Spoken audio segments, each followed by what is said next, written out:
Cognition का है मतलब कि ये कोशिश करना महसूस करने की कि दूसरा क्या सोच रहा है। यानी मेरी माँ, मेरा बाप, मेरा दोस्त, मेरा भाई जब मेरे साथ बात करता है तो वो किसी ख़ास मौके पे उसका माइंडसेट क्या है। तो ये इस चीज़ को मेटाकॉग्निशन कहते हैं। और अगर आपको कोई चीज़ नापसंद आ रही है और तबीयत के ख़िलाफ़ कोई चीज़ हो रही है तो आप इमोशनल कंट्रोल कर रहे हैं, अपने जज्बात को काबू में रख रहे हैं और बेकाबू नहीं हो रहे, तो ये एक पॉजिटिव चीज़ है। फिर और बहुत सारी चीज़ें, ये रिस्पॉन्स इनहिबिशन और बहुत सारी इस तरह की चीज़ें हैं। तो बेशुमार नाम हैं, लेकिन यहाँ फोकस इस चीज़ पे है कि ऑटो पायलट्स हैं, स्टोन बिलीफ्स हैं और गोबलिन्स और ग्रेमलिन्स हैं। अब गोबलिन्स को हम कहते हैं कि फ़िलहाल बाद में रखें, ग्रेमलिन्स को पहले रखें, क्योंकि सेरेनिटी प्रेयर आप में से बहुत सारे लोग जानते होंगे कि सेरेनिटी प्रेयर कहती है कि जिन कामों को आप कर सकते हैं उनको तरजीह दे दो और जो काम करने ज़रा मुश्किल हैं उनको ज़रा पीछे रख लो, फर्स्ट थिंग फर्स्ट कर लो। तो उसमें आप सबसे पहले ये डिफ़ाइन करते हैं कि जिस काम को मैंने हाथ डाला है ये मैं कर भी सकता हूँ कि मैं नहीं कर सकता, और अगर लगे कि इस काम को मैं नहीं कर सकता तो मुझे फिर ऐसे काम को हाथ डालना चाहिए जो मैं कर सकता हूँ। तो when it comes to distinguish between goblins and gremlins, तो आपको ग्रेमलिन को पकड़ना है, क्योंकि वो आपको स्ट्रॉन्ग करेगा कि एक दिन आप गोबलिन के आंखों में आंखें डाल के देख सकोगे कि ये जो मैंने 4 साल की उम्र में चीज़ सीखी थी और ये नाइव चीज़ थी, क्योंकि जो चीज़ें भी हम 3 से 7 साल की उम्र के अंदर अंदर सीखते हैं वो चीज़ें नाकस होती है, क्योंकि वो जो लोग हमें सिखाते हैं वो उन्होंने भी 3 से 7 साल की उम्र में सीखी होती हैं। मैच्योर एज में जाके जो चीज़ें सीखते हैं वो कुछ और होती हैं, और इमैच्योर में जो चीज़ें हम सीखते हैं वो एक ख़ास स्पेशल चीज़ें होती हैं।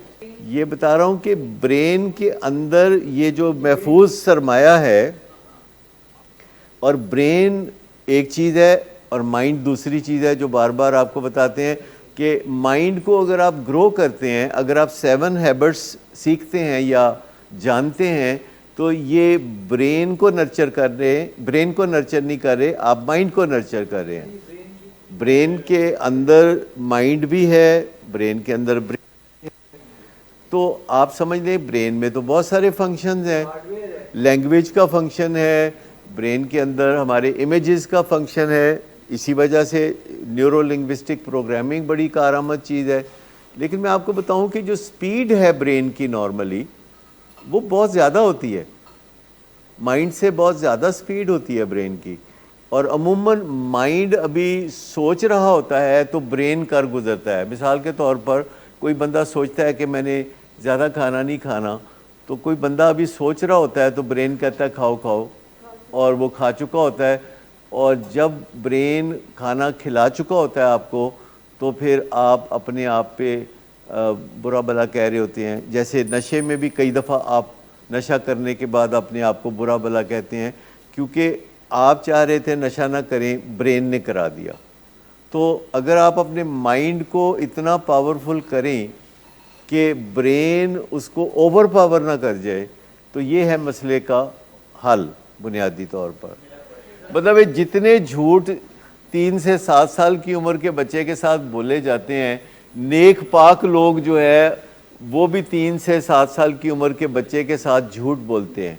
एनालाइज नहीं कर सकता, एनालाइज करने का काम शुरू होता है 8 साल की उम्र के बाद, और जूं जूं उम्र बढ़ती जाती है आपका एनालिसिस बढ़ता चला जाता है, depending upon your education and environment. तो आपका वो बढ़ता रहता है एनालिसिस का।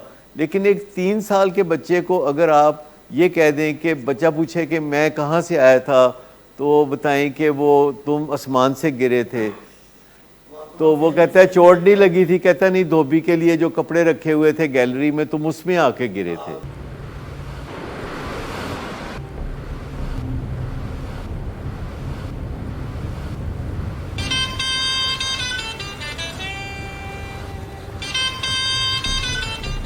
अच्छा, तो अभी तक तुम्हारा इस चीप लड़की के साथ चक्कर चल रहा है?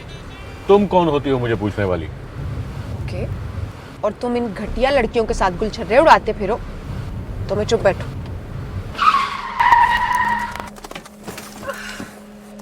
Get out. शराब नोशी की वजह किरदार की खराबी नहीं, मूड की खराबी है। शराब नोशी कभी भी नशे की बीमारी में बदल सकती है। नशे की बीमारी हर स्टेज पर काबिले इलाज है। मदद हासिल कीजिए, क्योंकि वो ऐसा नहीं करेगा। विलिंग वेज से मदद हासिल कीजिए, कहीं से भी मदद हासिल कीजिए, लेकिन फौरी मदद हासिल कीजिए। जिस मुआवजे के इंतजार में आपने बहुत देर कर दी, अब वो दस्तक दे रहा है। मदद हासिल कीजिए, मदद हासिल कीजिए, मदद हासिल कीजिए।